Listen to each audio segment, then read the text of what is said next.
प्रश्न हैं, आप लोग जो है क्लास में बने रहिएगा, सभी प्रश्नों को आप लोग ज़रूर सॉल्व कर लीजिएगा, ठीक है, क्योंकि यूनिट 2 जो है सभी विद्यार्थियों के लिए मोस्ट इम्पॉर्टेंट है, ठीक है। चलिए क्लास शुरू करते हैं, देखते हैं आज का पहला प्रश्न। पहला प्रश्न है, आचार्य रामचंद्र शुक्ल के अनुसार महावीर प्रसाद द्विवेदी की रचनाएँ हैं। आप सभी को बताना है इनमें से जो है कौन सी रचना आचार्य महावीर प्रसाद द्विवेदी की है। अयोध्या का विलाप, केशी की कथा, स्वर्ग सहोदर और चंद्रहास और नागरी तेरी यही दशा, इनमें से कौन सी रचना जो है महावीर प्रसाद द्विवेदी की है। राइट आंसर हो जाएगा केवल ए और ई, ठीक है, केवल ए और ई। अयोध्या का विलाप और नागरी तेरी यही दशा, ये दोनों रचनाएं जो हैं महावीर प्रसाद द्विवेदी की हैं, ठीक है। चलिए आगे बढ़ते हैं, हम बाकी 3 रचनाएं जो है देखेंगे। ऑप्शन बी केशी की कथा और स्वर्ग सहोदर और चंद्रहास, ये तीनों रचनाएं जो है मैथिली शरण गुप्त की हैं, ठीक है ना। चलिए आगे बढ़ते हैं, क्वेश्चन नंबर दूसरा देखेंगे। महावीर प्रसाद द्विवेदी की कविताओं का संग्रह है, कविताओं का संग्रह यहाँ पे हटा दीजिए, काव्य संग्रह है, ठीक है ना, काव्य संग्रह है होगा यहाँ पे, ठीक है। काव्य मंजूषा, सुमन, देवी स्तुति शतक, काव्य कुंजावली, व्रतम, ठीक है, या उपयुक्त सभी। राइट आंसर क्या होगा, ध्यान रखिएगा आप लोग। महावीर प्रसाद द्विवेदी जी ने जो है अनुदित और मौलिक लगभग जो है 80 ग्रंथ इन्होंने लिखा है, ठीक है। काव्य संग्रह यहाँ पे पूछा जा रहा है, तो राइट आंसर उपरोक्त सभी हो जाएगा, ठीक है ना। काव्य मंजूषा, सुमन भी होगा, और काव्य कुब्ज, अबला, विलाप, देवी स्तुति शतक, काव्य कुंजावली, व्रतम, ठीक है, ये सभी जो है इनका काव्य संग्रह है, ठीक है। चलिए आगे देखते हैं, क्वेश्चन नंबर तीसरा। महावीर प्रसाद द्विवेदी द्वारा रचित अनुदित काव्यों में सही नहीं है, ठीक है। आप सभी को पता ही होगा कि महावीर प्रसाद द्विवेदी ने जो है बहुत सारी रचनाओं का इन्होंने अनुवाद किया था, ठीक है। तो उसी में से जो है प्रश्नों को मैंने लिया है कि इनमें जो है कौन सा सही नहीं है। बिहार वाटिका जयदेव के गीत गोविंद का संक्षिप्त अनुवाद है। स्नेहमाला भर्तृहरि के श्रृंगार शतक का दोहों में अनुवाद है। ऑप्शन सी है ऋतु तरंगिणी कालिदास के ऋतु संहार का दोहों में अनुवाद है। ऑप्शन डी है विनय शतक भर्तृहरि के वैराग्य वातक का दोहों में अनुवाद है। राइट आंसर क्या होगा, वैराग्य वातक ने वैराग्य शतक होगा यहाँ पे, ठीक है, वैराग्य शतक।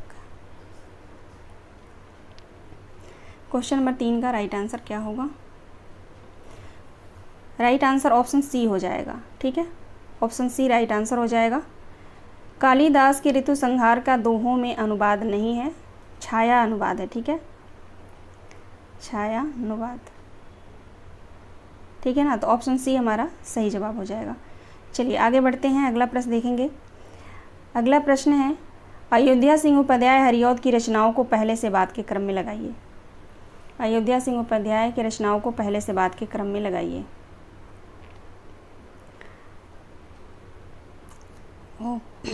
चलिए कोई बात नहीं, प्रकाशन वर्ष जो है यहाँ पे लिखा हुआ है ना, इसको हटाना मैं भूल गई, कोई बात नहीं। राइट आंसर आप लोग बता सकते हैं, राइट आंसर क्या होगा,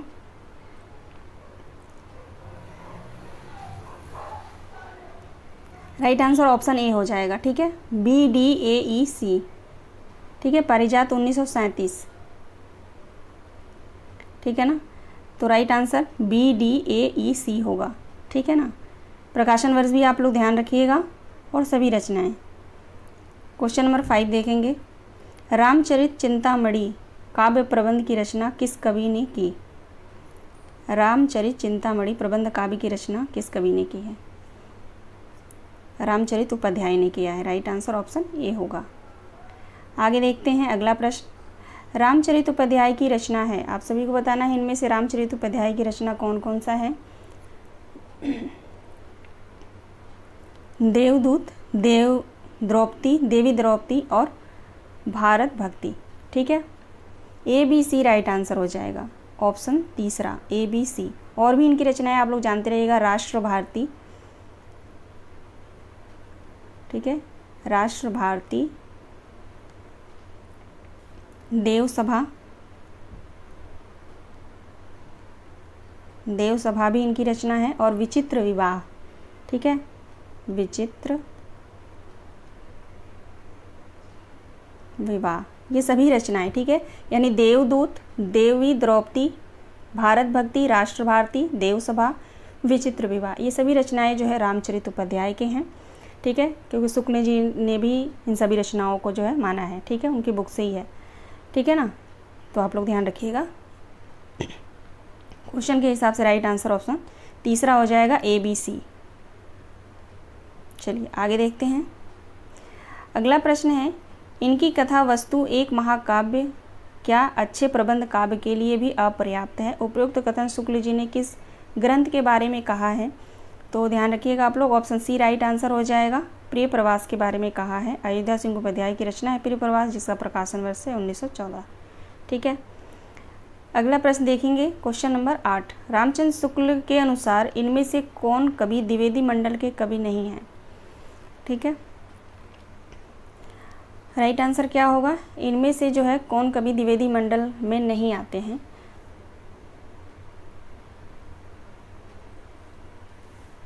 क्वेश्चन नंबर 8। राय देवी प्रसादपुर, नाथूराम शर्मा शंकर, राम नरेश त्रिपाठी, ये तीनों लोग जो है द्विवेदी मंडल के बाहर के कवि हैं। आप लोग ध्यान रखिएगा, ठीक है। नाम से ऐसा लगता है कि द्विवेदी मंडल के कवि हैं, लेकिन ये द्विवेदी मंडल के बाहर के कवि हैं, ठीक है।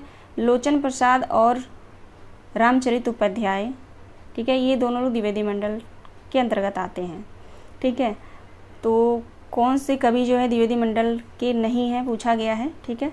तो राइट आंसर हमारा ABC हो जाएगा, दूसरा ऑप्शन बिल्कुल सही होगा, ठीक है, ABC।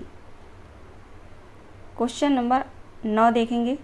घटना हो चाहे घटा, उठ नीचे से नित्य, आती है ऊपर सखी, हो कर चंद्रादित्य, उपरोक्त पंक्ति किस रचना से ली गई है? यह पंक्ति जो है किस रचना से ली गई है? तो साकेत से ली गई है, ठीक है, साकेत रचना से यह पंक्ति है, और कई बार पूछा भी गया है, ठीक है। अगला प्रश्न है, मैथिली शरण गुप्त के संदर्भ में शुक्ल जी की कही गई बातों में से असंगत बताइए, ठीक है। प्रश्न है हमारा यहाँ पे, मैथिली शरण गुप्त के संदर्भ में जो यहाँ पे कथन दिए गए हैं शुक्ल जी द्वारा, ठीक है, इनमें से कौन सा असंगत है ये बताना है। चलिए ऑप्शन देखते हैं। गुप्त जी की ओर पहल हिंदी प्रेमियों का सबसे अधिक ध्यान खींचने वाली उनकी भारत भारती निकली। ऑप्शन बी है, साकेत और यशोधरा दो बड़े प्रबंध काव्य हैं। ऑप्शन सी है, मैथिली शरण गुप्त के छोटे काव्यों का प्रसंग योजना भी प्रभावशाली और भाषा भी बहुत साफ सुथरी है। ऑप्शन डी है, संवत 1967 में उनका रंग में भंग नामक एक छोटा सा प्रबंध काव्य प्रकाशित हुआ था। असंगत पूछा जा रहा है, ठीक है, ध्यान रखेंगे, असंगत पूछा जा रहा है, तो यहाँ पे राइट आंसर ऑप्शन डी हो जाएगा, ठीक है। रंग में भंग जो है यहाँ पे 1967 दिया है ना, तो ये नहीं होगा, 1966 होगा शुक्ल जी के अनुसार, ठीक है। शुक्ल जी कहते हैं कि संवत 1966 में उनका यानी मैथिली शरण गुप्त का रंग में भंग नामक एक छोटा सा प्रबंध काव्य प्रकाशित हुआ था, ठीक है। तो माइनर से यहाँ पे मिस्टेक है, तो राइट आंसर ऑप्शन डी हो जाएगा। बाकी सभी कथन जो है बिल्कुल सही हैं, शुक्ल जी द्वारा कहे गए, ठीक है। आगे देखते हैं, अगला प्रश्न है, राय देवी प्रसादपुर के संबंध में सत्य कथन बताइए।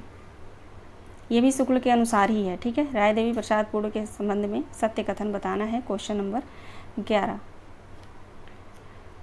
चलिए देखते हैं, ऑप्शन ए, ये ब्रज भाषा काव्य परंपरा के बहुत ही प्रौढ़ कवि थे, बिल्कुल सही है। ऑप्शन डी है, इन्होंने रसिक समाज नाम की एक पत्रिका निकाली थी, ये गलत है, ठीक है। ऑप्शन सी देखेंगे, उपनिषद और वेदांत में जो है उनकी अच्छी गति थी, ठीक है, ये भी सही है। ऑप्शन डी देखेंगे, इनकी रचना वसंत वियोग बहुत बड़ी कविता है, ये भी सही है। ऑप्शन डी देखेंगे, अमलतास इनकी रचना नहीं है, ये गलत हो जाएगा, ठीक है। राइट आंसर ACD हो जाएगा, ACD बिल्कुल सही जवाब है, ठीक है। अब देख लेते हैं, अमलतास इनकी रचना नहीं है, इनकी रचना है, यहाँ पे नहीं है, इसलिए ऑप्शन गलत हो गया। और जो यहाँ पे देखेंगे ऑप्शन बी, इन्होंने रसिक समाज नामक एक पत्रिका निकाली, रसिक समाज नहीं, रसिक वाटिका, ठीक है, रसिक वाटिका। रसिक वाटिका जो इन्होंने पत्रिका निकाला था, ठीक है। तो इसलिए ये दोनों ऑप्शन गलत है, राइट आंसर ACD होगा। आगे चलते हैं, अगला प्रश्न है, निम्नलिखित में से कौन सी पुस्तक गया प्रसाद शुक्ल स्नेही का नहीं है।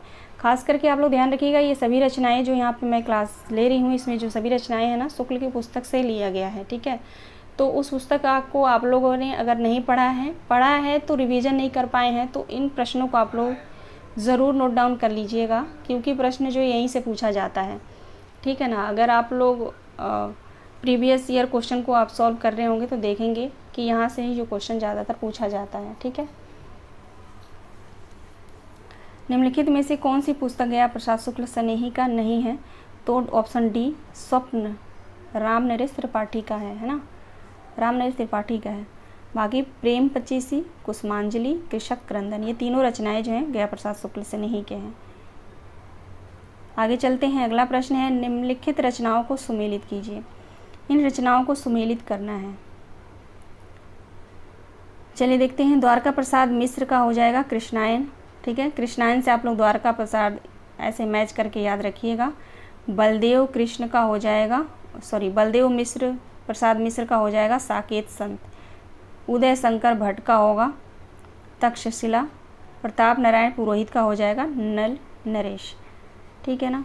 तो 2 1 4 3 2 1 4 3 राइट आंसर ऑप्शन बी हो जाएगा, 2 1 4 3। ये सभी मोस्ट इम्पॉर्टेंट है, ठीक है, मोस्ट इम्पॉर्टेंट प्रश्न है।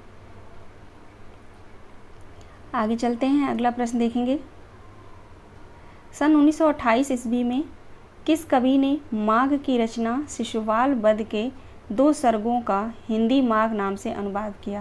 यानी प्रश्न है, सन 1928 में किस कवि ने माघ की जो रचना है शिशुपाल वधम, इसका जो है 2 सर्ग, ठीक है, 2 सर्गों का हिंदी माघ नाम से अनुवाद किया था। किसने किया था?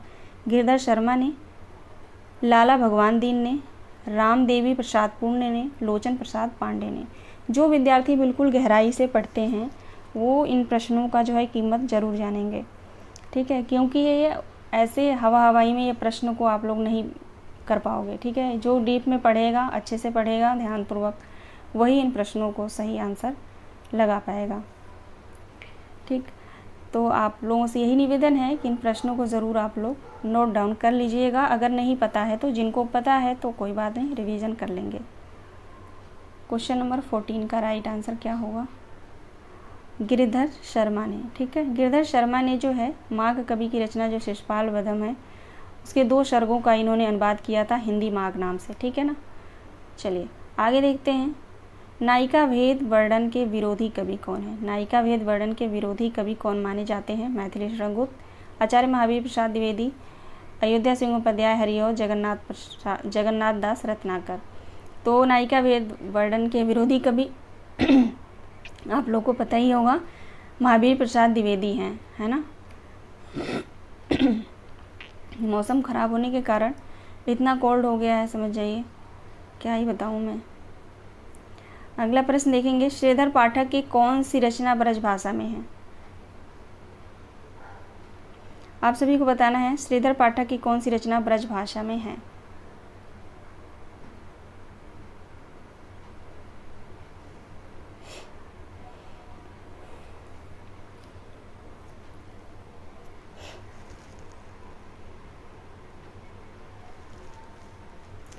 ब्रज भाषा में है तो उजड़ ग्राम होगा ब्रज भाषा में, ठीक है, ऑप्शन ए, ठीक है ना, क्योंकि एकांतवास योगी जो है ये तो खड़ी बोली में है, ठीक है ना। उपरोक्त सभी नहीं होगा, ऑप्शन ए राइट आंसर होगा, उजड़ ग्राम। आगे देखते हैं, श्रीधर पाठक की रहस्यवादी कविता इनमें से कौन सा है? सांध्या अटन, सुसंदेश, कश्मीर सुषमा, भारत गीत। बताइए राइट आंसर क्या होगा क्वेश्चन नंबर 17 का।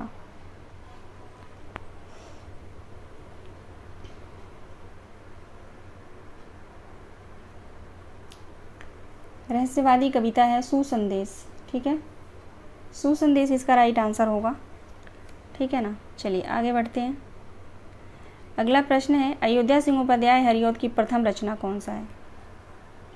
अयोध्या सिंह उपाध्याय की प्रथम रचना कौन सा है? क्वेश्चन नंबर 18 का राइट आंसर हो जाएगा कृष्ण शतक। ठीक है, कृष्ण शतक। अगला प्रश्न है, अयोध्या सिंह उपाध्याय हरिऔध जी ने अपने किस ग्रंथ में नायिका भेद के अंतर्गत देश प्रेमिका, लोक प्रेमिका, जाति प्रेमिका, परिवार प्रेमिका की आदर्श कल्पना की है? कृष्ण शतक में, वैदेही वनवास में, प्रिय प्रवास में या रस कलश में? ठीक है, राइट आंसर बताइए आप लोग। राइट आंसर हो जाएगा इसका रस कलश में। रस कलश में जो है हरिऔध जी ने देश प्रेमिका, लोक प्रेमिका, जाति प्रेमिका, परिवार प्रेमिका की आदर्श कल्पना की है। ये इस बात को आप लोग ध्यान रखिएगा। ऑप्शन डी राइट आंसर होगा। क्वेश्चन नंबर 20 देखेंगे, अयोध्या सिंह उपाध्याय हरिऔध कृत वैदेही वनवास है प्रबंध काव्य, गीति काव्य, चंपू काव्य, मुक्तक काव्य? मुक्तक काव्य तो बिल्कुल नहीं है, यह एक जो है प्रबंध काव्य है वैदेही वनवास। राइट आंसर ऑप्शन ए होगा। आगे देखते हैं अगला प्रश्न, निम्नलिखित को सुमेलित कीजिए। सूची 1 को सूची 2 से सुमेलित करना है। जगत सच्चाई सार, जगत सच्चाई सार किसका है? तो श्रीधर पाठक का होगा। और बालचर, बालचर जो रचना है हरिऔध का है। बालचर हरिऔध जी की रचना है, ठीक है ना, कन्फ्यूज नहीं होना है। बहुत कम पूछा जाता है ये, लेकिन ये रचना जो है हरिऔध सिंह उपाध्याय हरिऔध की, अयोध्या सिंह उपाध्याय हरिऔध की है। ठीक है। द्वापर मैथिली शरण गुप्त का हो जाएगा और पथिक राम नरेश त्रिपाठी का होगा। 3-1-5-2, 3-1-5-2 राइट आंसर हो जाएगा ऑप्शन डी। आगे देखते हैं अगला प्रश्न। अगला प्रश्न है, प्रकाशन काल की दृष्टि से सही अनुक्रम क्या होगा? प्रकाशन काल की दृष्टि से सही अनुक्रम क्या होगा? प्रिय प्रवास का प्रकाशन वर्ष क्या है? प्रिय प्रवास का हो जाएगा 1914, रस कलश 1931, चोखे चौपदे 1932 और वैदेही वनवास 1940। ठीक है, राइट आंसर ऑप्शन ये हो जाएगा। ठीक है ना। आगे देखते हैं, प्रकाशन काल के अनुसार सही अनुक्रम क्या होगा? प्रकाशन काल के अनुसार सही अनुक्रम क्या होगा? Question number 23, right answer option C होगा। यशोधरा 1932, द्वापर 36, जय भारत 52 और विष्णु प्रिया 57। ठीक है, प्रकाशन वर्ष आप लोग ध्यान रखेंगे, है ना। राइट आंसर ऑप्शन सी हो जाएगा। आगे चलते हैं, अगला प्रश्न देखेंगे, प्रकाशन काल की दृष्टि से सही अनुक्रम बताइए। ये सभी रचनाएं राम नरेश त्रिपाठी की हैं।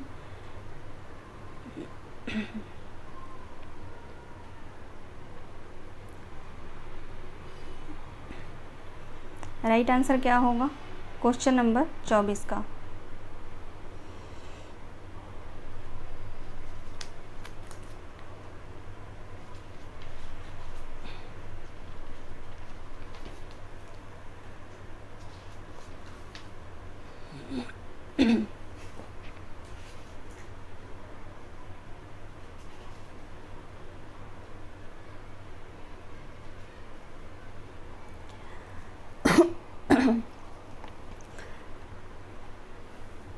क्वेश्चन नंबर 24 का राइट आंसर हो जाएगा ऑप्शन सी, मिलन, पथिक, मानसी, स्वप्न।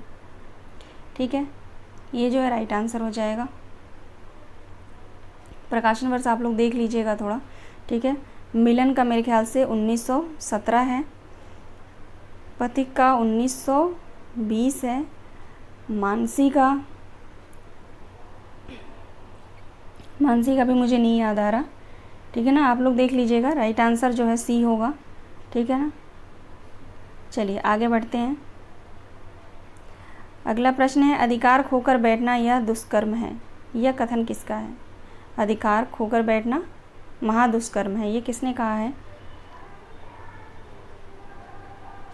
एक मिनट रुक जाइए, यहाँ पे मैंने क्या बताया? 1917, पथिक 1920 और मानसी 27 है। ठीक है, 27 हो जाएगा और ये 29, स्वप्न जो है 29, यानी कि 17, 20, 27, 29। ठीक है, ये है क्रम। ऑप्शन सी राइट आंसर हो जाएगा। अधिकार खोकर बैठना महादुष्कर्म है, ये कथन किसका है? तो मैथिली शरण गुप्त का है। प्रकाशन काल की दृष्टि से महादेवी वर्मा की रचनाओं का सही अनुक्रम बताना है।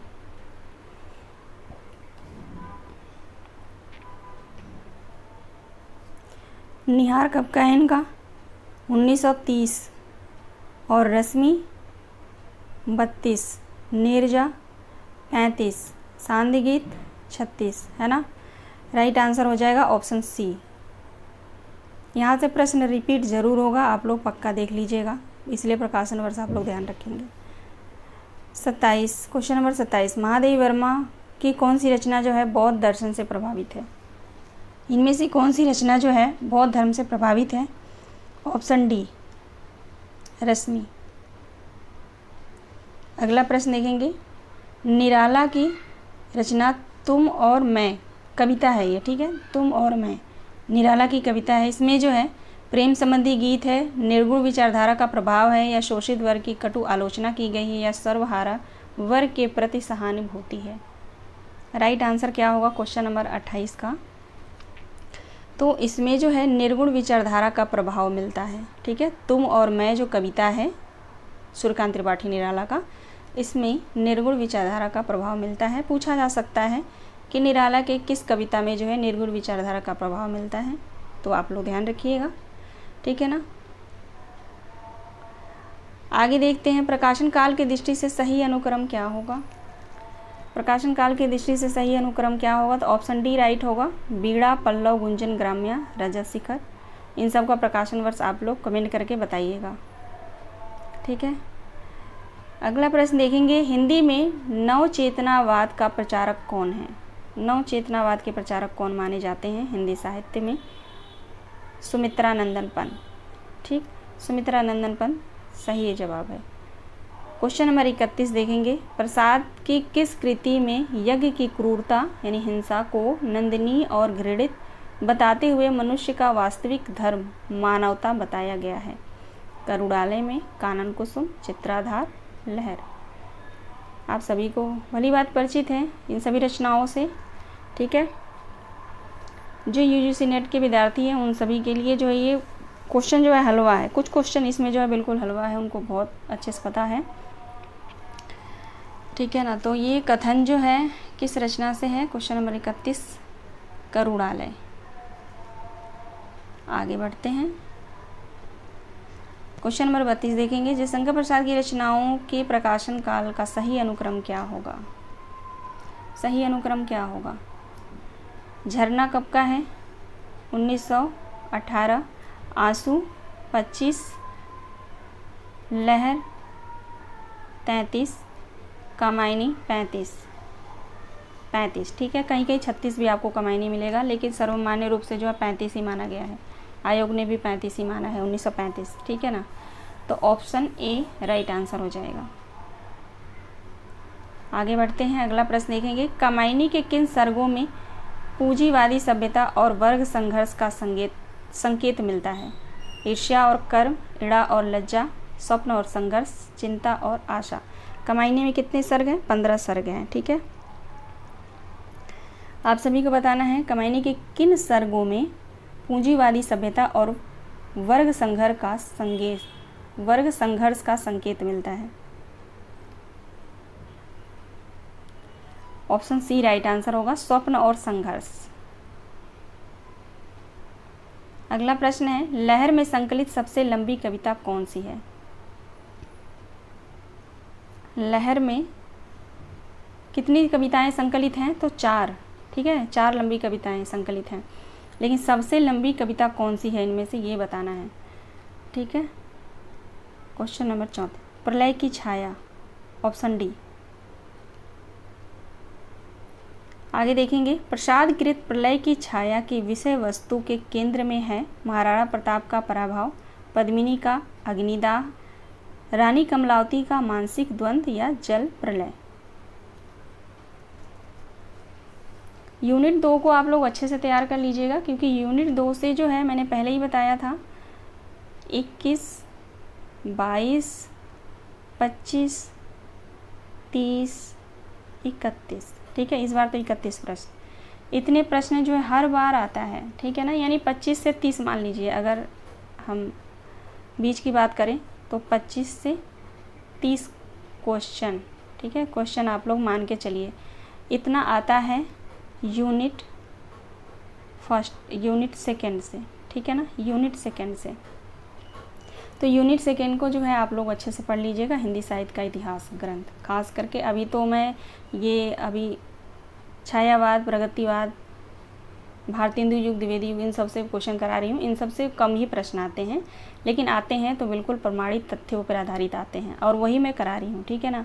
उसके बाद जब मैं आऊँगी नाटक पे, ठीक है, नाटक हो गया, उपन्यास हो गया, कहानी हो गया, एकांकी हो गया, इन सभी प्रश्नों से जो है मैं बहुत अच्छे लेवल का प्रश्न कराऊंगी, जहाँ से जो है प्रश्न आएगा ही आएगा, ठीक है। तो यूनिट 2 पे मैंने फोकस किया है इस बार, क्योंकि यूनिट 5 से लेकर यूनिट 10 तक मैंने बहुत प्रैक्टिस सेट करा दिया है, ठीक है। तो उसको आप लोग रिवीजन करते रहिएगा, ठीक है ना। और जो प्रश्न बच गए हैं उनको भी मैं इस अभी नए प्रैक्टिस जो कराऊंगी उसमें नए प्रश्नों को भी लूँगी मैं, ठीक है। और उन प्रश्नों को भी रिवीजन करना है, क्योंकि आएगा तो वही तथ्य पर आधारित सभी प्रश्न हैं, कोई और नया क्या बनाएगा, ठीक है। क्वेश्चन नंबर 35 का राइट आंसर बताएंगे आप लोग। तो इसका राइट आंसर हो जाएगा ऑप्शन सी, रानी कमलावती का मानसिक द्वंद्व। क्वेश्चन नंबर 36 देखेंगे, किस समीक्षक ने छायावाद को तत्कालीन काव्य की संपूर्ण विशेषताओं की व्यंजना में असमर्थ समझकर उसे स्थान पर स्वच्छंदतावाद शब्द का प्रयोग अधिक सार्थक माना? नामवर सिंह ने, रामकुमार वर्मा ने, बच्चन सिंह ने, वासुदेव सिंह ने।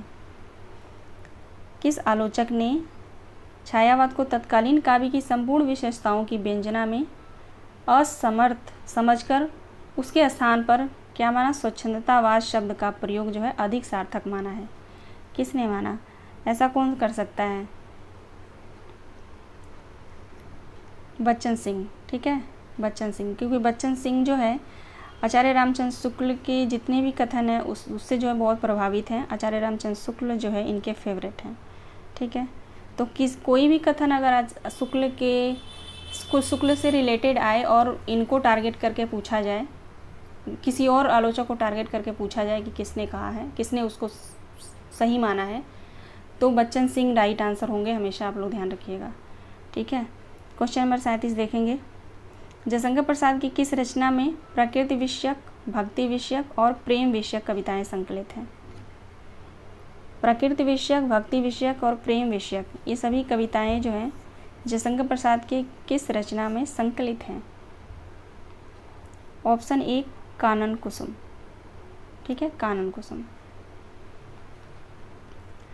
अगला प्रश्न है, कामायनी के संदर्भ में असंगत बताइए, असंगत कथन है। ऑप्शन ए, कामायनी एक रूपक है, कामायनी के एक रूपक है, डॉक्टर नगेंद्र ने कहा है। Option B, Kamayani and fantasy काव्य है, एंड नहीं होगा, एक होगा ना। कामायनी एक फैंटेसी काव्य है, ये बच्चन सिंह ने कहा है। कामायनी एक असफल कृति है, इंद्रनाथ मदान ने कहा है। कामायनी एक कंपोजियन है, रामस्वरूप चतुर्वेदी ने कहा है। राइट आंसर क्या होगा? तो कामायनी एक फैंटेसी है, इस फैंटेसी से ही आपको समझ जाना चाहिए कि ये बच्चन सिंह नहीं है, मुक्तिबोध है, ठीक है, मुक्तिबोध। राइट आंसर मुक्तिबोध हो जाएगा, sorry, right answer option B हो जाएगा, ये मुक्तिबोध का कथन है, ठीक। क्वेश्चन नंबर 39 देखेंगे, छायावाद के प्रवर्तक और प्रस्तोता के संदर्भ में असंगत बताइए। छायावाद के प्रवर्तक और प्रस्तोता के संदर्भ में असंगत बताना है। प्रभाकर माचवे ने माखनलाल चतुर्वेदी को माना है। लीलाचंद जोशी ने जयशंकर प्रसाद को माना है। नामवर सिंह ने सुमित्रानंदन पंत को माना है। रामचंद्र शुक्ल ने मैथिली शरण गुप्त और मुकुलधर पांडे को माना है। छायावाद का प्रवर्तक बताइए, राइट आंसर क्या होगा?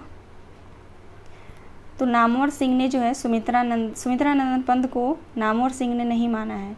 किसने माना है? नंद दुलारे वाजपेयी, ठीक है,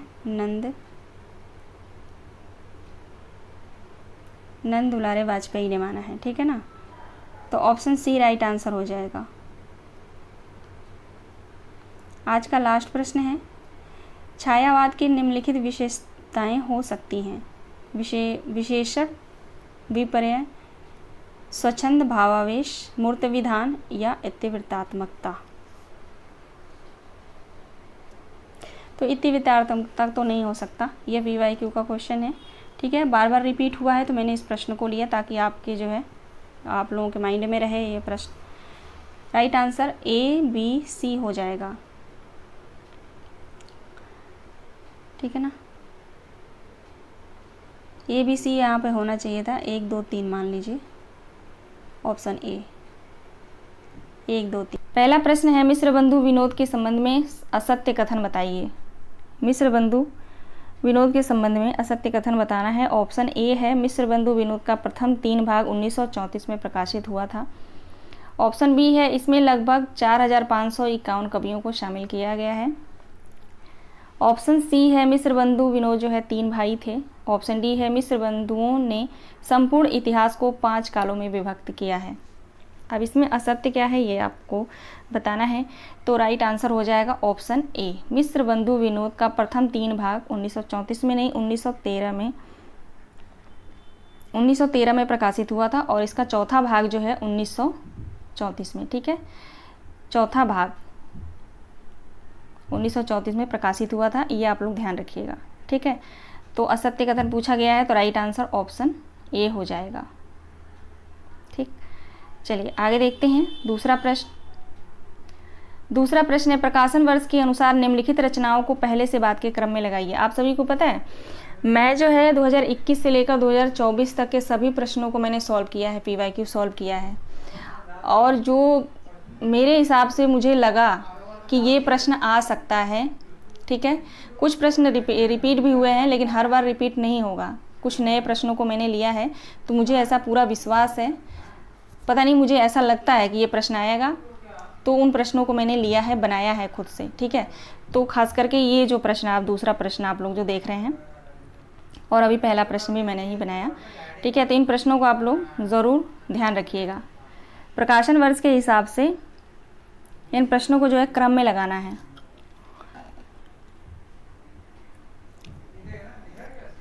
राइट आंसर क्या होगा इसका? दूसरे का राइट आंसर हो जाएगा ऑप्शन C। पहले आएगा तज़किरा-ए-शुराई, उसके बाद आएगा भाषा काव्य संग्रह, फिर आएगा शिव सिंह सरोज, फिर हिंदी साहित्य विमर्श। प्रकाशन वर्ष भी एक बार आप लोग देख लेंगे।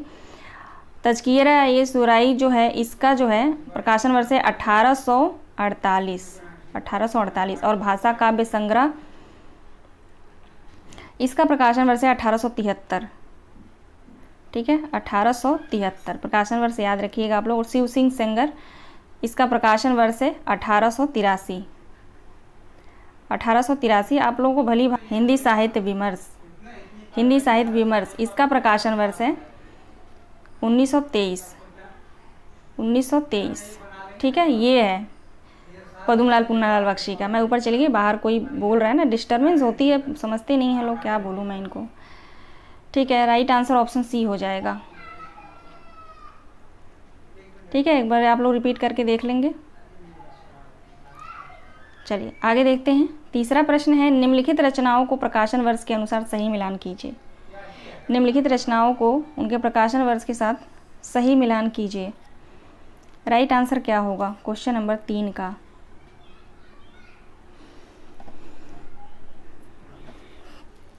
चलिए देखते हैं। हिंदी भाषा का विकास, इसका प्रकाशन वर्ष है 1924। कविता कौमुदी, ठीक है, कविता कौमुदी का प्रकाशन वर्ष है 1928 और हिंदी साहित्य का प्रकाशन वर्ष है 1933 और हिंदी भाषा साहित्य का प्रकाशन वर्ष है 1930। ठीक है, तो राइट आंसर हमारा हो जाएगा 2143। 2143 राइट आंसर है। ठीक, ऑप्शन B सही जवाब होगा। अगला प्रश्न है हिंदी साहित्य का परिचयात्मक इतिहास, जिसका प्रकाशन वर्ष है 2010, किस ग्रंथकार का जो है। ठीक है, राइट आंसर क्या होगा क्वेश्चन नंबर 4 का? हिंदी साहित्य का परिचयात्मक इतिहास किसकी रचना है, किस ग्रंथकार का ग्रंथ है ये? तो भगीरथ मिश्र। ठीक है, मिश्रा नहीं, भगीरथ मिश्र। ठीक है, भगीरथ मिश्र, ऑप्शन A सही जवाब। आगे बढ़ते हैं, अगला प्रश्न देखेंगे। परमात्मा प्रकाश और योगसार, परमात्मा प्रकाश और योगसार किसकी रचनाएं हैं? जो इंदु की, स्वयंभू की, या धनपाल की, या चतुर्मुख की? राइट आंसर क्या होगा क्वेश्चन नंबर 5 का? क्वेश्चन नंबर 5 का राइट आंसर हो जाएगा ऑप्शन ए, जो इंदु। ठीक है, 1 मिनट, ये क्वेश्चन नंबर 4 का आप लोग एक बार देखेंगे यहाँ पे पूरा। यहाँ हिंदी साहित्य का परिचयात्मक इतिहास किसका है? भगीरथ मिश्र का है। ठीक है, और नीरजा माधव का अगर पूछा जाए तो आप लोग ध्यान रखिएगा, हिंदी साहित्य का ओझल है ना, ओझल नारी, ओझल नारी इतिहास। ठीक है, इतिहास, प्रकाशन वर्ष इसका है 2012। ठीक है, 2012। ठीक, और रामकिशोर शर्मा का अगर पूछा जाए तो आप लोग ध्यान रखिएगा, हिंदी साहित्य का समग्र इतिहास। ठीक है, समग्र इतिहास किसका है? ये रामकिशोर शर्मा का। ठीक है, प्रकाशन वर्ष ध्यान रखिएगा, प्रकाशन वर्ष 2010। ठीक है, और मोहन अवस्थी का अगर पूछा जाए तो हिंदी साहित्य का विवेचनापरक, विवेचनात्मक इतिहास नहीं, विवेचनापरक, विवेचनापरक। ठीक है, विवेचनापरक इतिहास, प्रकाशन वर्ष हो जाएगा 2008। ठीक है, बहुत महत्वपूर्ण है ये सभी ग्रंथ। अगर ज़रा सा भी माइंड पेपर बनाने वाले का इधर गया तो ये जो इतने भी आलोचनात्मक ग्रंथ हैं, यहाँ से अगर क्वेश्चन बना तो इनको ज़रूर पूछेगा। ध्यान रखिएगा, जो बार बार नहीं पूछा गया है पेपर में, वहाँ से 2 से 3 प्रश्न जरूर पूछा जाता है। ठीक है, उनकी रचनाओं को लेकर, तो वहाँ पे आप लोग ध्यान रखिएगा। अभी आप लोगों ने करंट में पेपर दिया है तो वहाँ पे आप लोगों ने देखा होगा कुछ नए वहाँ पे जो है रचनाकार हैं, उनकी रचनाएँ पूछी गई हैं मतलब यूनिट 2 से। ठीक है, चलिए अब यहाँ पे देखेंगे, क्वेश्चन नंबर 5 हो गया। क्वेश्चन नंबर 6 देखेंगे, आराधना सार तत्वसार किसकी रचना है? आराधना सार तत्वसार किसकी रचना है? क्वेश्चन नंबर 6 देवसेन की रचना है। राइट आंसर ऑप्शन बी हो जाएगा, देवसेन। आगे देखेंगे, अगला प्रश्न है, स्वयंभू के संदर्भ में असत्य कथन बताइए। स्वयंभू के संदर्भ में असत्य कथन बताइए। ऑप्शन ये है, स्वयंभू 738 ईस्वी जैन परंपरा के कवि माने जाते हैं, बिल्कुल सही है। ऑप्शन बी देखेंगे, इनकी रचना पौंचर्यू में जो है 5 कांड और 33 संधियों वाला विशाल महाकाव्य माना जाता है। इनकी जो रचना है पौंचर्यू, इसमें जो है आप लोग ध्यान रखिएगा 5 कांड है, 33 संधियाँ हैं। ठीक है, एक विशाल महाकाव्य माना जाता है, बिल्कुल सही है ये। ऑप्शन सी देखिएगा, अपभ्रंश में कृष्ण कथा के प्रारंभ का श्रेय स्वयंभू को ही दिया जाता है। अगर क्वेश्चन आता है कि अपभ्रंश साहित्य में जो है कृष्ण कथा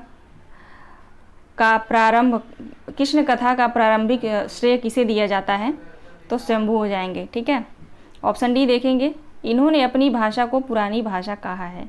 ठीक है, तो असत्य पूछा गया है तो डी ऑप्शन यहाँ पे असत्य होगा। ठीक है, रुक जाइए, देखेंगे डी ऑप्शन जो है यहाँ पे सही हो जाएगा, क्योंकि असत्य है। क्यों असत्य है? क्योंकि इन्होंने अपनी भाषा को पुरानी भाषा नहीं कहा था, देसी भाषा कहा था। ठीक है, देशी भाषा। ठीक, और यहाँ पुरानी भाषा है तो गलत हो जाएगा, राइट आंसर ऑप्शन डी हो जाएगा। चलिए आगे देखेंगे, अगला प्रश्न है, निम्नलिखित में सत्य कथन बताइए। निम्नलिखित में सत्य कथन बताना है। चलिए देखते हैं, रामनरेश त्रिपाठी ने कविता कौमुदी, रामनरेश त्रिपाठी की रचना है कविता कौमुदी, जिसका प्रकाशन वर्ष है 1928, के 8 भागों में हिंदी, उर्दू, बंगला और संस्कृत की कविताओं तथा लोकगीतों का संपादन किया था। ठीक है, ऑप्शन बी देखेंगे, ब्रज माधुरी सार के संपादन की प्रेरणा वियोगी हरि को पंडित राधाचरण गोस्वामी से मिली। ठीक है, ये भी पॉइंट बिल्कुल सही है। सी ऑप्शन देखेंगे, माता प्रसाद गुप्त का हिंदी पुस्तक साहित्य। ठीक है, हिंदी पुस्तक साहित्य रचना किसका है, तो माता प्रसाद गुप्त का है। ठीक है, नामक ग्रंथ आधुनिक साहित्य का बीजक कहलाता है। पूछा जाए कि आधुनिक साहित्य का बीजक किस ग्रंथ को माना जाता है, तो हिंदी पुस्तक साहित्य किसका है, माता प्रसाद गुप्त का। ठीक है, ऑप्शन डी देखेंगे, FEK ने अ हिस्ट्री ऑफ हिंदी लिटरेचर में हिंदी साहित्य इतिहास को 4 कालों में बांटा है, तो ये भी सही है। ठीक है, उपरोक्त सही हमारा राइट आंसर हो जाएगा। ई ऑप्शन बिल्कुल सही होगा, उपरोक्त यानी सभी ऑप्शन बिल्कुल सही है। सत्य कथन पूछा गया है तो राइट आंसर ऑप्शन ई होगा, उपरोक्त सभी। अब क्वेश्चन नंबर 9 देखेंगे, निम्नलिखित में से कौन सा ग्रंथ मोतीलाल मुनारिया का नहीं है? इनमें से कौन सा ग्रंथ मोतीलाल मुनारिया का नहीं है? राजस्थानी भाषा और साहित्य, राजस्थान का पिंगल साहित्य, राजस्थानी साहित्य की रूपरेखा, या चैतन्य मत और ब्रज साहित्य। बताइए, राइट आंसर इसका हो जाएगा ऑप्शन डी, चैतन्य मत और ब्रज साहित्य। ये मोतीलाल मुनारिया का नहीं है। मोतीलाल मुनारिया का जो रचनाएं हैं वो पहचानने का एक ही ट्रिक है, राजस्थानी। ठीक है, राजस्थानी का जो है, राजस्थान का वहाँ पे जिक्र इनके ग्रंथ में आएगा। ठीक है, तो आप लोग ध्यान रखिएगा। और चैतन्य मत और ब्रज साहित्य किसका है? तो प्रभु दयाल। ठीक है, प्रभु दयाल, प्रभु दयाल मित्तल, प्रभु दयाल मित्तल का है ये। ठीक है, ये देखते हैं अगला प्रश्न है, रामचंद्र शुक्ल ने अपने पूर्ववर्ती इतिहास ग्रंथों के लिए निम्नलिखित विशेषणों का प्रयोग किया है। इनमें से वो कौन कौन से हैं? रामचंद्र शुक्ल ने अपने पूर्ववर्ती इतिहास साहित्य इतिहास ग्रंथों के लिए निम्नलिखित विशेषणों का प्रयोग किया है। निम्नलिखित ग्रंथों का प्रयोग किया, विशेषणों का नहीं, ग्रंथों का होगा। ठीक है, निम्नलिखित ग्रंथों का प्रयोग किया है। क्वेश्चन नंबर 11 का राइट आंसर हो जाएगा ऑप्शन डी। ठीक है, शिव सिंह सरोज, कवि वृत्त संग्रह, उसके बाद तीसरा बड़ा कवि वृत्त संग्रह। ठीक है ना, राइट आंसर हो जाएगा ऑप्शन डी। ओफो, रुकिए, गलत है ये क्वेश्चन,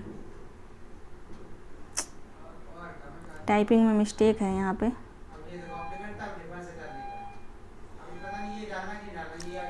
एक सेकेंड रुक जाइए, यहाँ पे ए बी और सी 1 2 3। ठीक है, अब देखिए, अब यहाँ पे देखते हैं, राइट आंसर ऑप्शन डी ही है। शिव सिंह सरोज,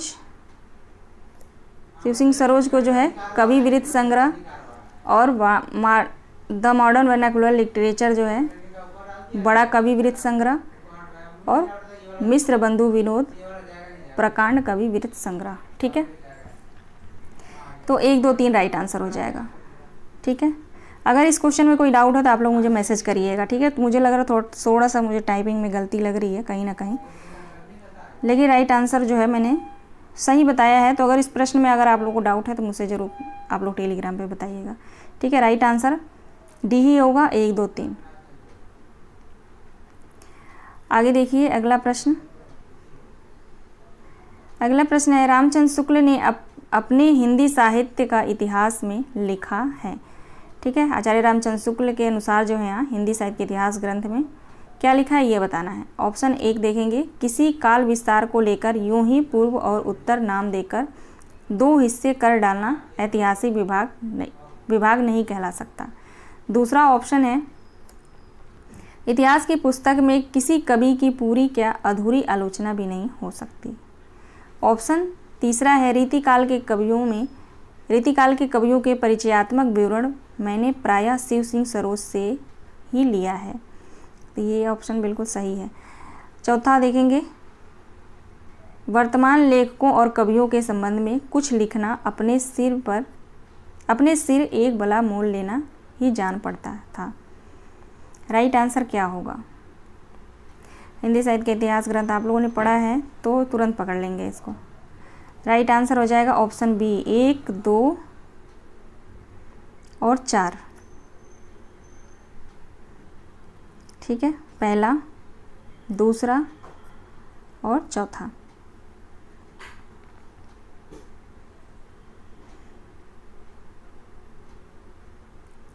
रीतिकाल के कवियों का परिचयात्मक विवरण नहीं, रीति ये गलत हो जाएगा। ठीक है, राइट आंसर 1 2 और 4 होगा। ठीक है ना, वैसे भी ये PYQ है, PYQ से मैंने ये प्रश्न को लिया है। ठीक है, ऑप्शन बी 1 2 और 4। चलिए आगे देखते हैं। अगला प्रश्न है, रामचंद्र शुक्ल ने अपने इतिहास ग्रंथ की सामग्री के सहयोग के लिए निम्न ग्रंथों का नाम दिया है। रामचंद्र शुक्ल ने अपने इतिहास ग्रंथ की सामग्री से जो है इनमें से किन किन ग्रंथों का नाम दिया है। क्वेश्चन नंबर 13 का राइट आंसर क्या होगा?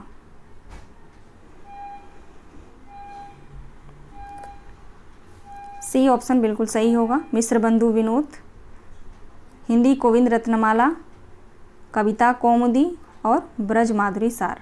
ठीक है, ध्यान रखिएगा आप लोग। मिश्र बंधु विनोद, हिंदी गोविंद रत्नमाला, कविता कौमुदी, ब्रज माधुरी सार। ठीक है ना, ऑप्शन सी। आगे देखते हैं अगला प्रश्न।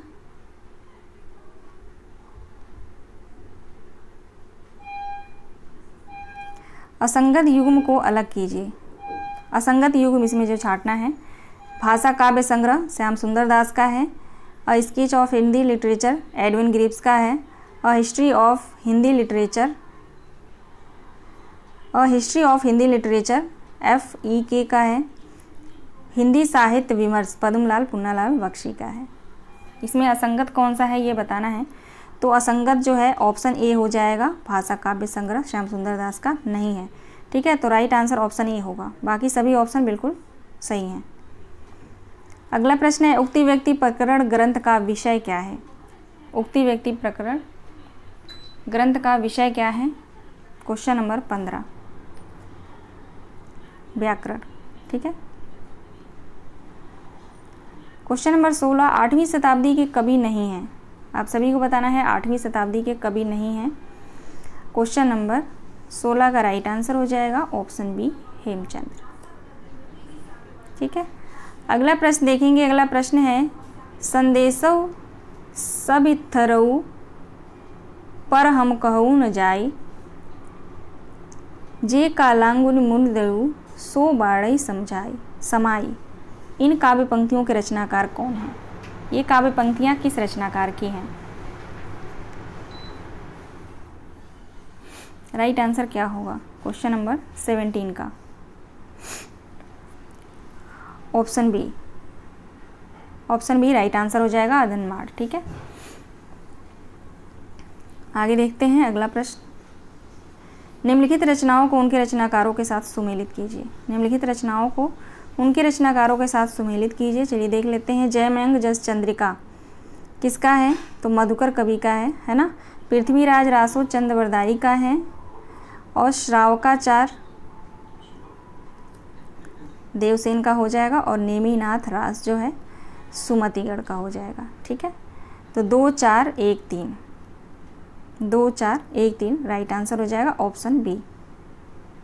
ठीक, स्लो तो नहीं पढ़ा रही हूँ, आप लोग कमेंट करके मुझे बता दीजिएगा भाई।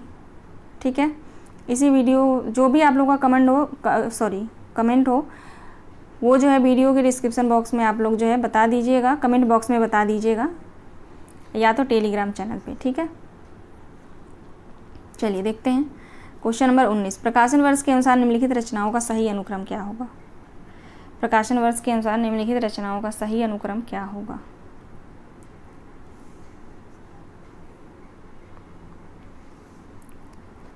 डी ऑप्शन बिल्कुल सही है। पहले श्रावकाचार, फिर भारतेश्वर बहुबली रास, फिर चंदनवाला रास, उसके बाद रेवंतगिरी रास। ठीक है, इनके रचनाकारों को आप लोग ज़रा एक बार देख लीजिएगा, रिपीट कर लीजिएगा, क्योंकि यहाँ से प्रश्न जो है आ सकता है।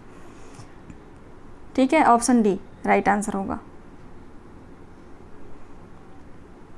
निम्नलिखित रचनाओं को उनके रचनाकारों के साथ सुमेलित कीजिए।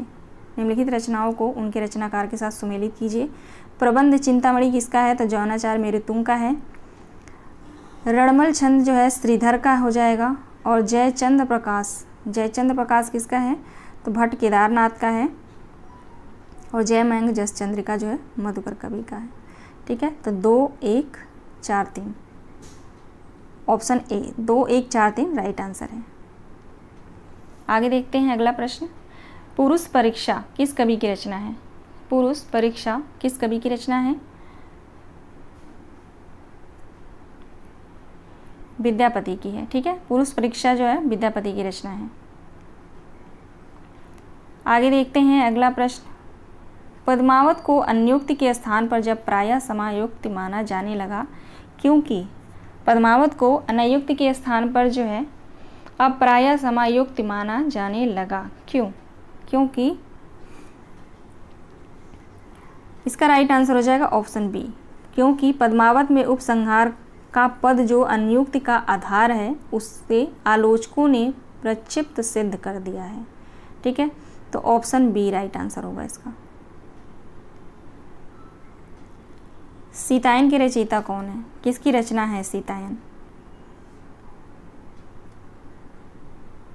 ऑप्शन ए राम सिया शरण दास। अगला प्रश्न देखेंगे, केशव कृत रामचंद्रिका के कथानक का आधार क्या है? केशव कृत रामचंद्रिका के कथानक का आधार क्या है?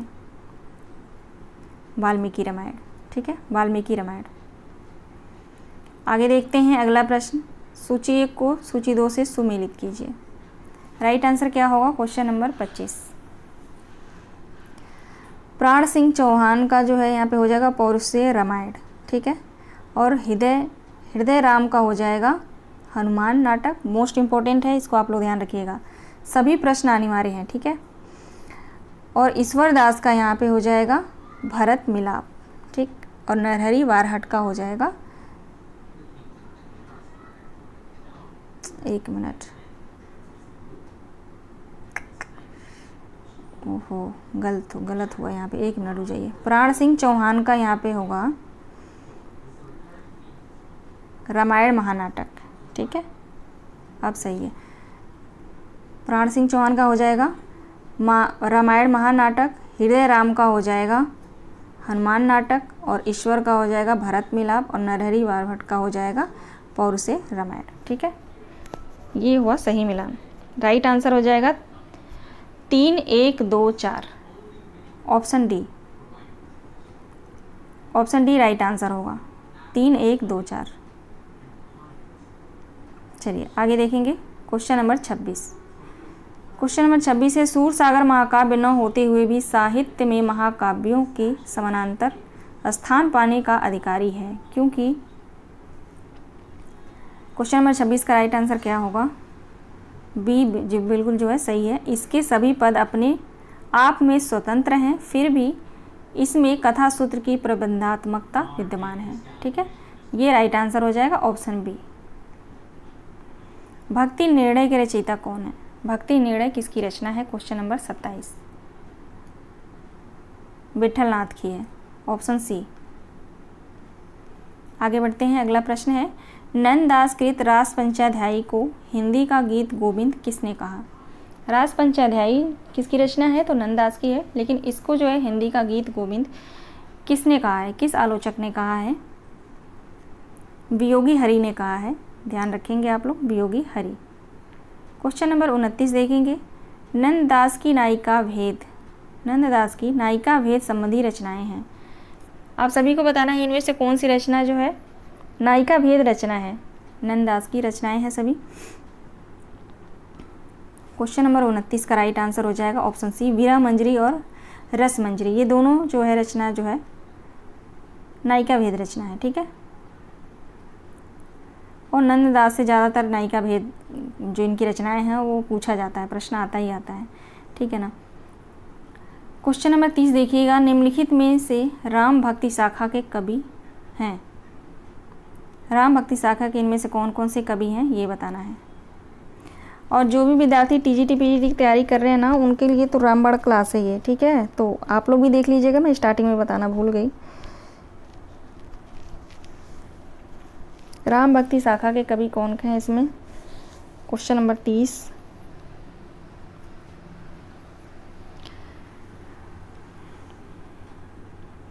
स्वामी अग्रदास होंगे, नाभादास होंगे और हृदय राम होंगे। ठीक है, 1, 2, 3 राइट आंसर हो जाएगा क्वेश्चन नंबर 30 का, ऑप्शन डी। क्वेश्चन नंबर 31 देखेंगे, रस रतन किस कवि की रचना है? रस रतन किसकी है? पुहकर कवि की है ना, पुहकर कवि की रचना है रस रतन। आगे बढ़िए, आगे देखते हैं, निम्न में कौन कवि सगुण धारा प्रकरण 5 के अंतर्गत नहीं आता? भाई प्रकरण को आप लोग देख लीजिएगा, इस बार नहीं आया था प्रकरण से प्रश्न, लेकिन अगली बार आ सकता है। आदिकाल को कितने प्रकरण में शुक्ल जी ने बांटा है? तो 4, भक्ति काल को 5, है ना। तो आप लोग ज़रा देख लीजिएगा उसको अच्छे से, प्रकरण को। वैसे मैं नेक्स्ट जो वीडियो लाऊंगी उसमें जो है प्रकरण से लूँगी प्रश्न। क्वेश्चन नंबर 32 का राइट आंसर बताइएगा आप लोग, क्या होगा?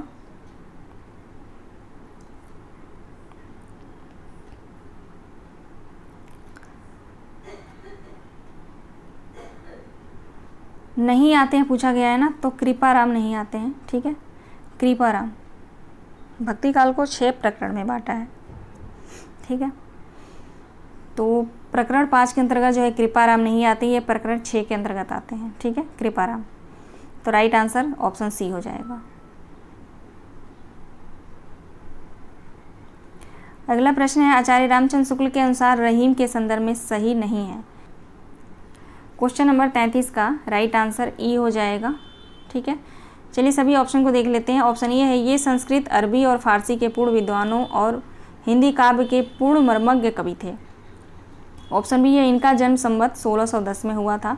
ऑप्शन सी है, इन्होंने वकायत बाबरी का तुर्की में जो है, तुर्की से फारसी में इन्होंने अनुवाद किया था। किसका? वकायत बाबरी का रहीम ने तुर्की से फारसी में अनुवाद किया था, ध्यान रखिएगा। ऑप्शन डी है, भाषा पर तुलसी का सही अधिकार हम रहीम का भी पाते हैं, ठीक है। ऑप्शन ई है, ये ब्रज और अवधि, पश्चिमी और पूर्वी दोनों काव्य भाषाओं के समान कुशल नहीं थे। तो यहाँ राइट आंसर ऑप्शन ई होगा, नहीं थे दिया गया है यहाँ पे, जबकि ये थे, ठीक है। ये जो है ब्रज और अवधि, पश्चिमी और पूर्वी दोनों काव्य भाषाओं के जो है समान कुशल मर्मज्ञ थे ये, और यहाँ पे नहीं दिया गया है, तो इसलिए ये गलत हो जाएगा। तो सही नहीं है ये पूछा गया है, तो राइट आंसर ऑप्शन ई हो जाएगा, ठीक है। अगला प्रश्न देखेंगे, राधा सुधा निधि किस कवि की रचना है? राधा सुधा निधि किस कवि की रचना है?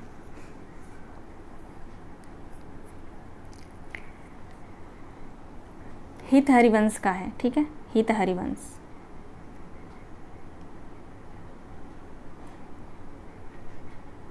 क्वेश्चन नंबर 35 देखेंगे, आज का लास्ट प्रश्न है, रामचंद्र शुक्ल के अनुसार शिव सिंह सरोज में गिनाए गए ग्रंथ कौन से हैं? शिव सिंह सरोज में जो इनमें से कौन से ग्रंथ को लिया है आचार्य रामचंद्र शुक्ल ने, आचार्य रामचंद्र शुक्ल के अनुसार? तो इसका राइट आंसर हो जाएगा ऑप्शन सी 1, 2, 4, रोला रामायण, झूलना रामायण और छप्पर रामायण, ठीक है। चलिए देखते हैं, पहला प्रश्न है, कौन सी रचना मुक्तक काव्य नहीं है? जल्दी से फटाफट जो है प्रश्नों को सॉल्व करेंगे। इनमें से कौन सी रचना जो है मुक्तक काव्य नहीं है, ठीक है। मुक्तक काव्य कौन सी रचना नहीं है? अंग दर्पण रसलीन का मुक्तक काव्य है, भाव विलास देव का है जो मुक्तक काव्य है, हमीर रासो जोधराज का है जो मुक्तक काव्य है। ऑप्शन डी नहीं है, ठीक है। ऑप्शन डी जो है मुक्तक काव्य नहीं है, जुगल विलास, ठीक है। चलिए आगे देखते हैं, रस निरूपक ग्रंथ इनमें से कौन सा नहीं है? आप सभी को बताना है इनमें से कौन सा ग्रंथ जो है रस निरूपक ग्रंथ नहीं है। हित तरंगिणी कृपाराम की रचना है, रसिक प्रिया केशव का, रसराज मतीराम का। ऑप्शन डी उपरोक्त सभी। हाँ, रस निरूपक ग्रंथ है, ठीक है, नहीं है, सॉरी नहीं पूछा नहीं गया है, रस निरूपक ग्रंथ इनमें से कौन सा है? तो उपरोक्त सभी हैं, ठीक है ना। आप लोग ध्यान रखिएगा, रस तरंगिणी भी रस निरूपक ग्रंथ है, रसिक प्रिया भी रस निरूपक ग्रंथ है और रसराज भी जो है रस निरूपक ग्रंथ है, ठीक है। तो उपरोक्त सभी राइट आंसर हो जाएगा। चलिए आगे देखते हैं, अगला प्रश्न है, हिंदी में पिंगल निरूपक का आरंभ इनमें किससे माना जाता है? केशव दास से, भिखारी दास से, कृपाराम से, पद्माकर से। आप सभी को बताना है हिंदी में जो है पिंगल निरूपक का प्रारंभ किस कवि से माना जाता है? तो राइट आंसर हो जाएगा ऑप्शन ए केशव दास से, ठीक है। अगला प्रश्न देखेंगे, क्वेश्चन नंबर 4, नेत्रों द्वारा प्रकट विभिन्न भावों का वर्णन वृंद की किस रचना में मिलता है? तो इसका सही जवाब हो जाएगा नयन पचीसी, जबकि नेत्रों से ही आप लोग जो है अनुमान लगा सकते हैं, नयन पचीसी राइट आंसर हो जाएगा, ठीक है ना। चलिए आगे देखते हैं, अगला प्रश्न है, निम्नलिखित में से किस रचना में षड ऋतु का छप्पय छंद में वर्णन हुआ है? निम्नलिखित में से किस रचना में षड ऋतु, ठीक है, षड ऋतु छप्पय छंद में वर्णन हुआ है? क्वेश्चन नंबर 5 का राइट आंसर हो जाएगा पवन पचीसी, ठीक है, पवन पचीसी। चलिए आगे देखते हैं, अगला प्रश्न, अगला प्रश्न देखेंगे, निम्नलिखित पंक्तियों को उनके कवियों के साथ सुमेलित कीजिए। ये पंक्ति दी गई है, ठीक है, मोस्ट इंपॉर्टेंट पंक्तियां हैं सभी। कनक कदली पर सिंह समारल पर मेरु सामने, यह पंक्ति जो है,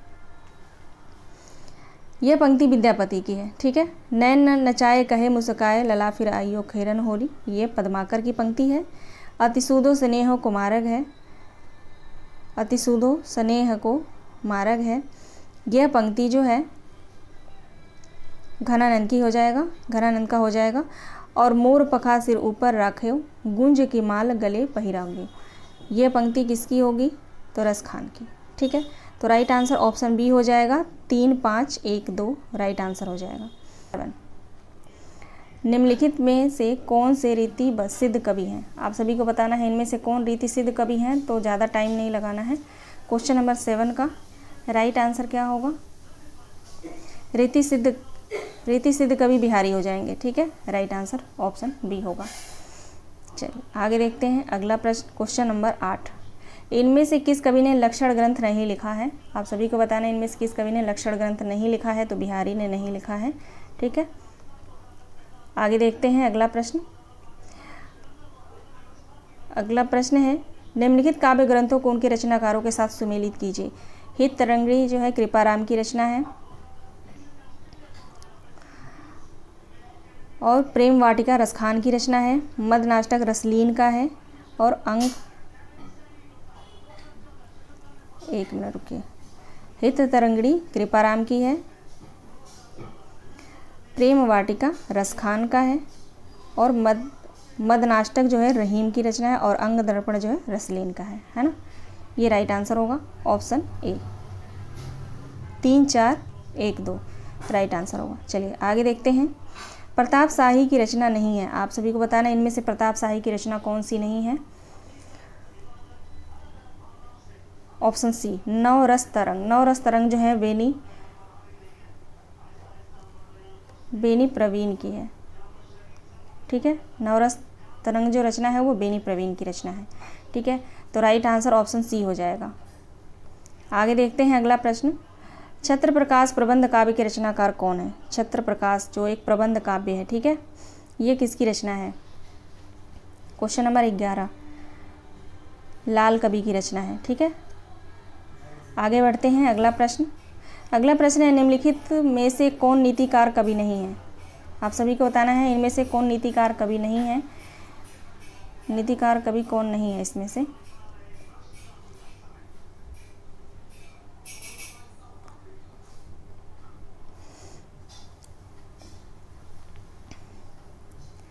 राइट आंसर हो जाएगा इसका दीनदयाल गिरी, ठीक है। नहीं, दीनदयाल गिरी नहीं होगा, मैंने शायद लाइव क्लास में दीनदयाल गिरी बताया है, गिरधर दास होगा, ठीक है। गिरधर दास होगा ना, नीतिकार कवि जो है गिरधर दास नहीं है, ठीक है। तो इसको आप लोग सही कर लीजिएगा। और अगर इसमें थोड़ा सा डाउट लग रहा है दीनदयाल गिरी में और गिरधर दास में, इसको आप लोग ज़रा कमेंट करके आप मुझे बता दीजिएगा, फिर मैं चेक कर लूँगी, ठीक है।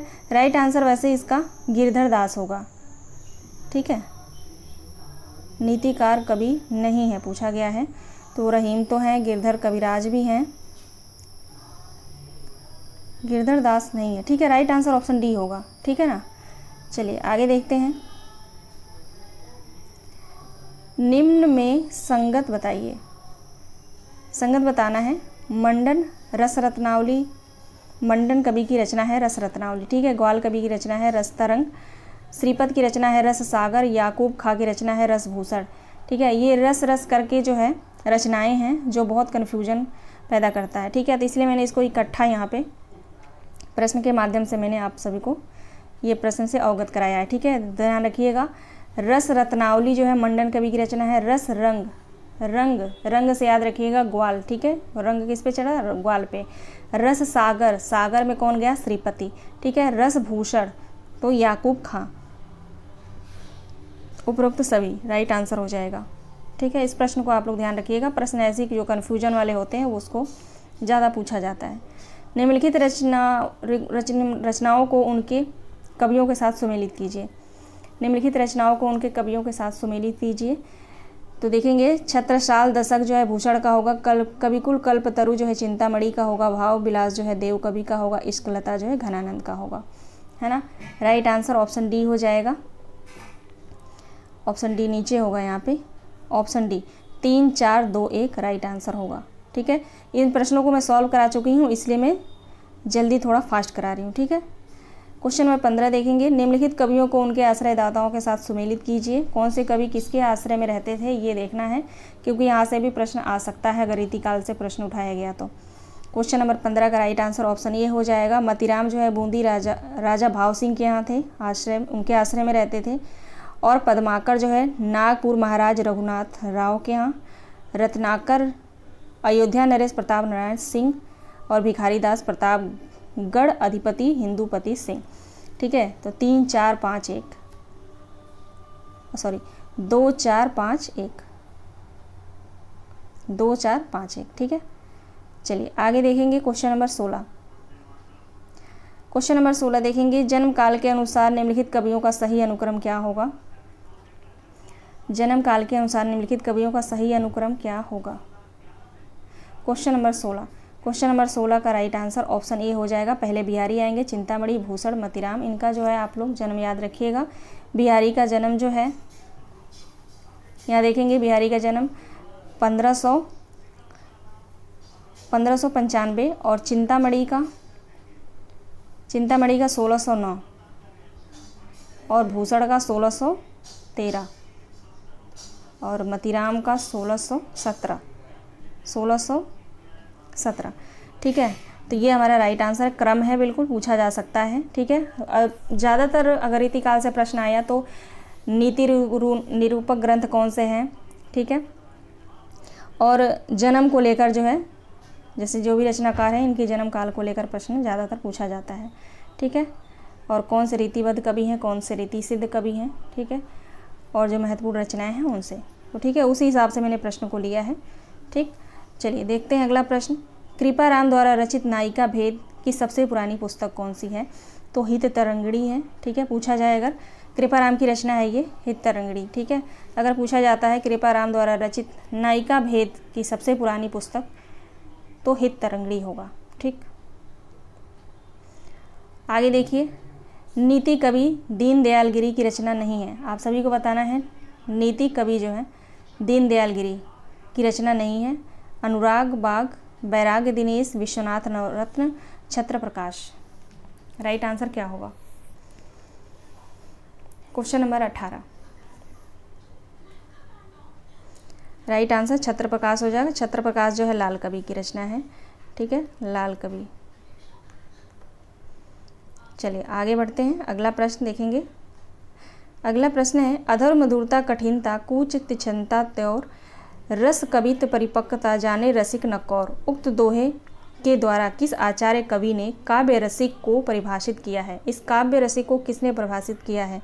चिंतामणि ने, भिखारी दास ने, जसवंत सिंह ने, बेनी प्रवीण ने। क्वेश्चन नंबर 19 का राइट आंसर हो जाएगा भिखारी दास। ठीक है, भिखारी दास। आगे बढ़ते हैं, अगला प्रश्न। अगला प्रश्न है, हिंदी काव्य शास्त्र की निम्नलिखित कृतियों का सही कालक्रम क्या होगा। हिंदी काव्य शास्त्र की निम्नलिखित कृतियों का सही कालानुक्रम क्या होगा। राइट आंसर क्या होगा। राइट आंसर हो जाएगा ऑप्शन बी। ठीक है, सबसे पहले रसराज जो मतीराम की रचना है। ठीक है, मतीराम की रचना है रसराज। और श्रृंगार निर्णय आप सभी को पता है भिखारी दास का है। ठीक है, भिखारी दास का। और रसिकानंद ग्वाल कवि का है। ठीक है, ग्वाल कवि की रचना है रसिकानंद। ठीक है, रस कलश आप लोग कमेंट करके बताइएगा किसका है। ठीक है, तो राइट आंसर ऑप्शन बी हो जाएगा। चलिए आगे देखते हैं क्वेश्चन नंबर 21। रामचंद्र शुक्ल ने बिहारी की भाषा के बारे में क्या लिखा है। तो ऑप्शन सी इसका राइट आंसर होगा।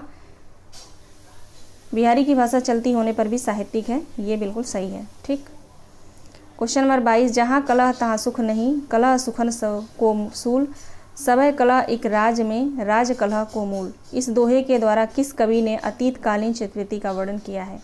चाचा हित, वृंदावन दास, भगवत रसिक, अलबेली अली, नागरी दास। राइट आंसर क्या होगा क्वेश्चन नंबर 22 का। राइट आंसर होगा नागरी दास। ठीक है, नागरी दास बिल्कुल सही जवाब है। आगे बढ़ते हैं। अगला प्रश्न है, इनमें से किस कवि ने प्रबंधात्मक वीर काव्य की रचना की है? आपको बताना है इनमें से किस कवि ने प्रबंधात्मक वीर काव्य की रचना की है। क्वेश्चन नंबर 23 का राइट आंसर हो जाएगा ऑप्शन सी, पद्माकर भट्ट ने। ठीक है, चलिए आगे बढ़ते हैं। अगला प्रश्न क्वेश्चन नंबर 24, इनमें से किस कवि ने सतसई की रचना नहीं की है? किस कवि ने सतसई की रचना नहीं की है? तो बेनी प्रवीण ने नहीं किया है। ठीक है, बेनी प्रवीण। आगे बढ़ते हैं। अगला प्रश्न, नौ भक्तमाल किसका ग्रंथ है? दुर्गादास, प्रताप नारायण मिश्र, अंबिका दत्त व्यास, राधाचरण गोस्वामी। नौ भक्तमाल राधाचरण गोस्वामी की रचना है नौ भक्तमाल, है ना।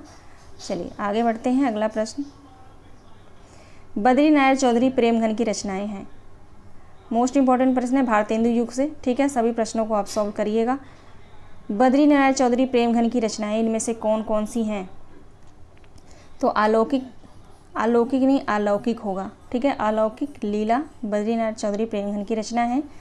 लालित लहरी भी है और ब्रिज चंद पंचक भी है। ठीक है, ए बी सी बिल्कुल राइट आंसर है, ऑप्शन ए बी सी सही जवाब होगा। ठीक है, चलिए लोकोक्ति शतक किसकी है?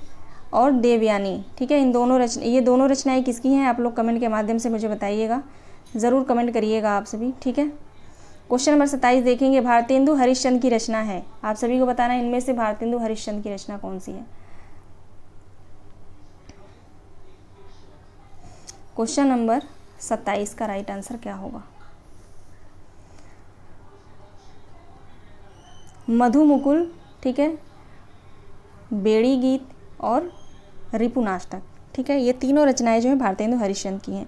तो A B D right answer हो जाएगा, दूसरा ऑप्शन, केवल ए B D.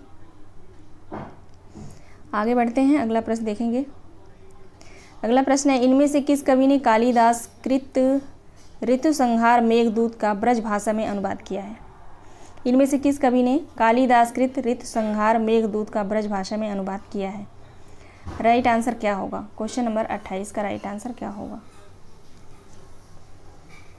Option B, Jagmohan Singh ने। ठीक है, ठाकुर जगमोहन सिंह ने। चलिए आगे देखते हैं। अगला प्रश्न है, तृप्यतान और श्रृंगार विलास किसकी रचना है? तृप्यतान और श्रृंगार विलास किसकी रचना है? प्रताप नारायण मिश्र का। ठीक है, अगला प्रश्न देखेंगे। अगला प्रश्न है, भारतेंदु ने जिस प्रकार हिंदी गद्य की भाषा का परिष्कार किया उसी प्रकार काव्य की ब्रज भाषा की थी। इस कथन के प्रस्तुतकर्ता कौन है? आप इस कथन किसका है?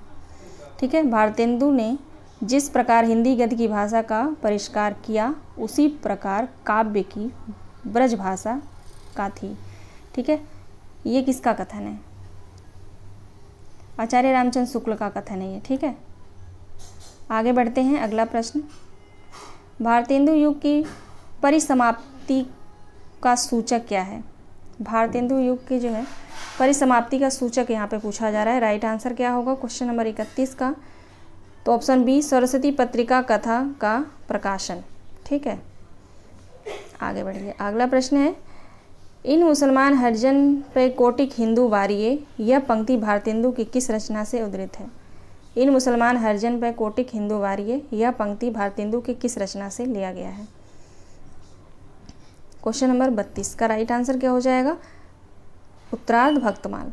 ठीक है, चलिए आगे देखते हैं। अगला प्रश्न क्वेश्चन नंबर 33, भारतेंदु हरिश्चंद्र ने काव्य धारा को किस ओर मोड़ा? भारतेंदु हरिश्चंद्र ने काव्य धारा को किस ओर मोड़ा? क्वेश्चन नंबर 33 का राइट आंसर क्या हो जाएगा? स्वदेश प्रेम की ओर। ठीक है, स्वदेश प्रेम की ओर सही जवाब। आगे बढ़ते हैं। क्वेश्चन नंबर 34, कौन सी रचना भारतेंदु युग की नहीं है? आप सभी को बताना है इनमें से कौन सी रचना भारतेंदु युग की नहीं है। तो इतिहास तिमिर नाशक जो है भारतेंदु युग की रचना नहीं है। ठीक है, ये जब आधुनिक काल में गद्य साहित्य पढ़ेंगे तो वहाँ पे आप सभी को देखने को मिलेगा। ठीक है, इतिहास तिमिर नाशक। आगे बढ़ते हैं। अगला प्रश्न, निम्नलिखित में से कौन सा एक भारतेंदु मंडल का लेखक नहीं है? आप सभी को बताना इनमें से कौन सा जो लेखक जो है भारतेंदु मंडल का नहीं है। क्वेश्चन नंबर 35 का राइट आंसर ऑप्शन डी हो जाएगा। श्रीधर पाठक जो है द्विवेदी युग के कवि हैं, है ना। चलिए आगे देखते हैं। अगला प्रश्न है, भारतेंदु बाबू के संबंध में निम्नलिखित में से कौन सा कथन सही नहीं है? वे रसिक कवि थे, बिल्कुल सही है। वह कविता के लिए किसी वाद से बंधे नहीं थे, ये भी सही है। ऑप्शन सी देखेंगे, उन्होंने भक्ति, प्रकृति, चित्रण, हास्य, विनोद पर भी कविताएं लिखी, ये भी सही है। ठीक है, ऑप्शन डी देखेंगे, वो राम भक्त थे, ये जो है गलत हो जाएगा। ठीक है, तो सही नहीं पूछा गया है कथन, तो राइट आंसर ऑप्शन डी होगा। आगे देखिए, अगला प्रश्न है क्वेश्चन नंबर 37, भारतेंदु हरिश्चंद्र किस पत्रिका से नहीं जुड़े थे? ठीक है, नहीं जुड़े थे। कवि वचन सुधा, हरिश्चंद्र मैगजीन, बाला बोधिनी, भारत बंधु। तो भारत बंधु से नहीं जुड़े थे, है ना। भारत बंधु का प्रकाशन वर्ष आप लोग ध्यान रखिएगा 1876। और किसकी पत्रिका है ये? इसके संपादक कौन से? तो तोताराम। ठीक है, बाबू तोताराम। ठीक है, और कहाँ से प्रकाशित होती थी? भारत बंधु जो पत्रिका है प्रकाशित कहाँ से होती थी? तो अलीगढ़ से, अलीगढ़। ठीक है ना। चलिए आगे बढ़ते हैं। अगला प्रश्न है, आधुनिकता को अपनी सुरक्षा के लिए अतीत से संबंध रखना चाहिए, यह कथन किसका है? किसने कहा है कि आधुनिकता को अपनी सुरक्षा के लिए अतीत से संबंध रखना चाहिए, यह कथन किसका है? राइट आंसर ऑप्शन ए होगा, जी.एस. फ्रेजर का, है ना। चलिए आगे देखते हैं। अगला प्रश्न, आधुनिक काल में गद्य का आविर्भाव सबसे प्रधान घटना है, ये किसका कथन है? आधुनिक काल में गद्य का आविर्भाव सबसे प्रधान घटना है, यह कथन किसका है? 39 का राइट आंसर हो जाएगा ऑप्शन बी, रामचंद्र शुक्ल। आगे बढ़ते हैं। अगला प्रश्न देखेंगे, भारतेंदु युग का साहित्य जनवादी इस अर्थ में है कि वह भारतीय समाज के पुराने ढांचे से संतुष्ट न रहकर उसमें सुधार भी चाहता है, यह कथन किसका है? क्वेश्चन नंबर 40 का राइट आंसर हो जाएगा ऑप्शन डी, रामविलास शर्मा का। ठीक है ना। रामविलास शर्मा का यह कथन है कि भारतेंदु युग का साहित्य जनवादी इस अर्थ में है कि वह भारतीय समाज के पुराने ढांचे से संतुष्ट न रहकर उसमें सुधार भी चाहता है। ठीक है, चलिए क्वेश्चन नंबर 41 देखेंगे। सुमेलित करना है, इधर कवि का नाम दिया गया है, एक तरफ कविता दी गई है। ठीक है, भारतेंदु हरिश्चंद्र का हो जाएगा फूलों का गुच्छा। अब बद्रीनारायण चौधरी प्रेमघन का हो जाएगा यहाँ पे हार्दिक हर्षादर्श। ठीक है, राधा कृष्ण दास का हो जाएगा देश दशा, और ठाकुर जगमोहन का हो जाएगा प्रेम संपत्ति लता।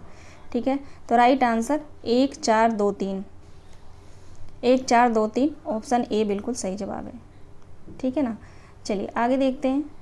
अगला प्रश्न है, यहाँ पे स्थापना दिया गया है और तर्क दिया गया है। ठीक है, देखते हैं स्थापना क्या है।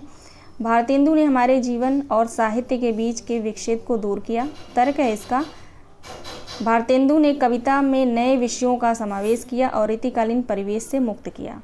ठीक है, अब बताइए दोनों सही है दोनों गलत है, या ए गलत है आर सही है, या ए और आर दोनों गलत है? राइट आंसर क्या होगा?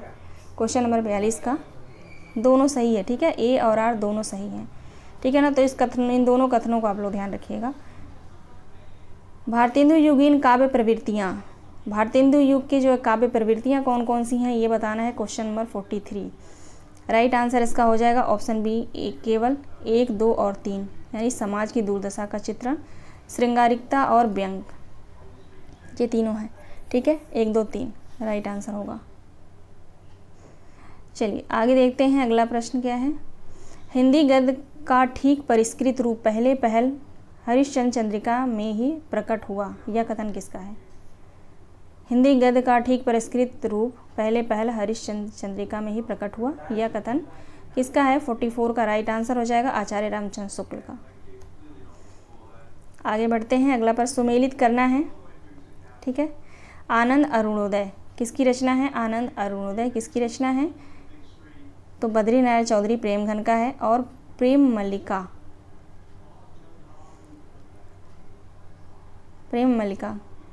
ये किसकी रचना है? भारतेंदु हरिश्चंद्र की है, ठीक है। प्रेम संपत्ति लता ठाकुर जगमोहन की है ना, ठाकुर जगमोहन की है। और प्रेम पुष्पावली प्रताप नारायण मिश्र का है। राइट आंसर ऑप्शन ए हो जाएगा 4 3 2 1, 4 3 2 1, ठीक है। चलिए आगे देखते हैं। सही सुमेलित है ना? 1 मिनट रुक जाइए। आनंद अरुणोदय प्रेम घन का, प्रेम मल्लिका भारतेंदु हरिश्चंद्र का हो जाएगा, प्रेम संपत्ति लता ठाकुर जगमोहन, ठीक है, ठीक है। ए ऑप्शन राइट आंसर होगा। चलिए आगे बढ़ते हैं। अगला प्रश्न है सुमेलित कीजिए। लोकोक्ति शतक, लोकोक्ति शतक जो है प्रताप नारायण मिश्र का है। और नीति शतक, नीति शतक नहीं, नीति विनोद, ये गोविंद गिल्ला भाई का है। कुब्जा पचीसी जो है नवनीत चतुर्वेदी का है। और प्रेम माधुरी भारतेंदु हरिश्चंद्र का है, ठीक है। तो 3 1 2 4, 3 1 2 4 राइट आंसर होगा। आगे बढ़ते हैं। अगला प्रश्न देखेंगे। असंगत युग्म कौन सा है? थोड़ा बड़ा करती हूँ उसको मैं। असंगत युग्म कौन सा है? प्रातः समीरन प्यार में है, वर्षा विनोद मुकरी शैली में है, समदिन मधुमास गाली शैली में है, या उर्दू स्यापा शैली में है, ठीक है। ये बताइए राइट आंसर इसका क्या होगा। बहुत इंपॉर्टेंट प्रश्न है ये। तो इसका सही जवाब होगा वर्षा विनोद मुकरी शैली में नहीं है, ठीक है, लावनी शैली में है,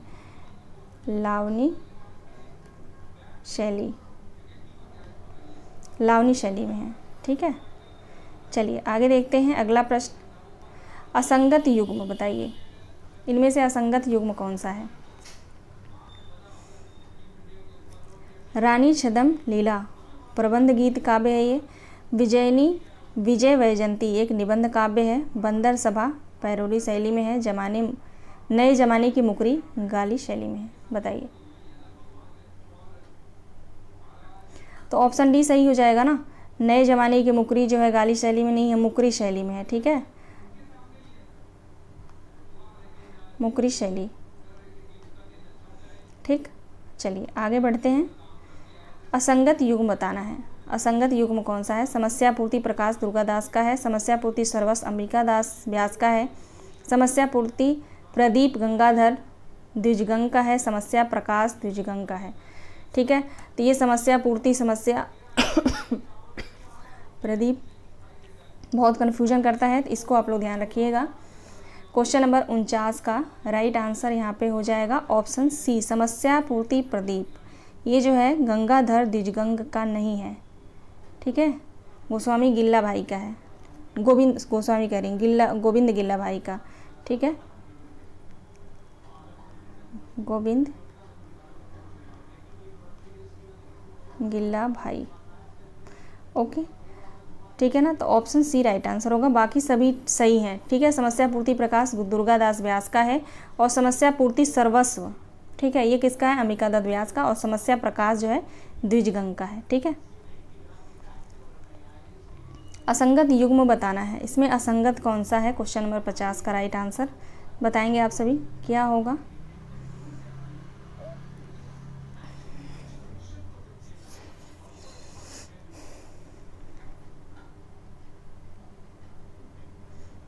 असंगत नहीं, संगत पूछा है ना, हाँ सॉरी, संगत पूछा है, ठीक है।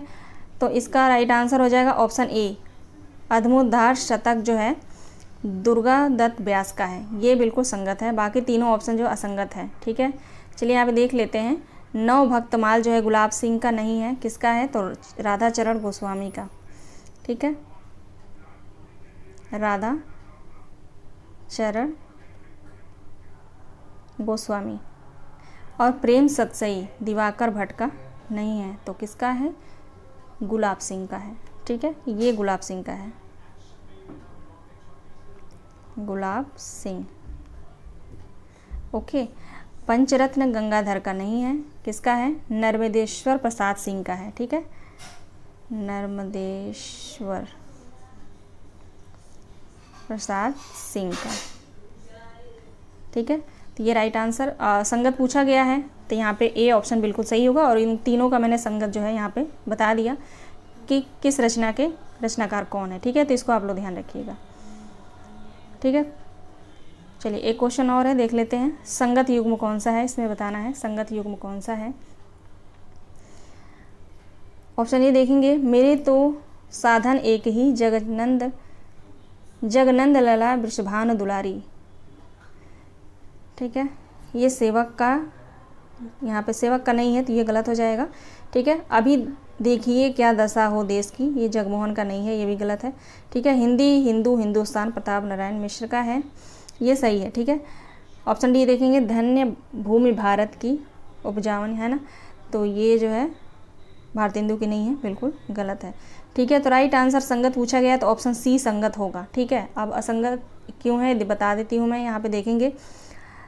पहला ऑप्शन जो है, मेरे तो साधन एक ही जगनंद लला वृषभान दुलारी, ये जो पंक्ति है भारतेंदु हरिश्चंद्र की है, ठीक है ना।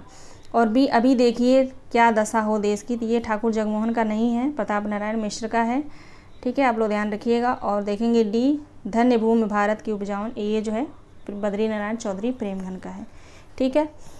बहुत बहुत धन्यवाद। आप लोग अपना यूँ प्यार और साथ बनाए रखिएगा मेरे साथ, बाकी सब ठीक है ना। चलिए मिलते हैं नेक्स्ट वीडियो में। सभी दोस्तों का बहुत बहुत धन्यवाद।